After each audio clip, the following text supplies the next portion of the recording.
تاریخ میں بڑے طاقتور لوگ بھی گزرے ہیں، مگر ان کی طاقتیں اللہ کے راستے میں خرچ ہونے کے بجائے باطل میں استعمال ہوئی۔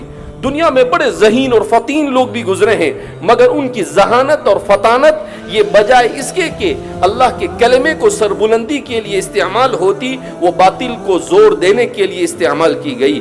دنیا میں بہت سارے قسم کے صلاحیت کے لوگ گزرے ہیں۔ کسی کو اللہ نے اچھی آواز دی ہے تو وہ گانا گا کر اپنی صلاحیت کو اللہ کی نافرمانی میں استعمال کر رہا ہے، اور کسی کو اللہ نے آواز دی مگر ساتھ میں اس نے توفیق دی کہ وہ اللہ کی کتاب پڑھے، تو شیخ عبد الباسط کے طرح کے لوگ وجود میں آئے، مگر ایسے بہت کم لوگ آپ کو ملیں گے، اور یہ صرف اور صرف اللہ کی توفیق سے ہو سکتا ہے۔ اللہ کی توفیق کے بغیر دنیا میں کچھ نہیں ہوتا ہے۔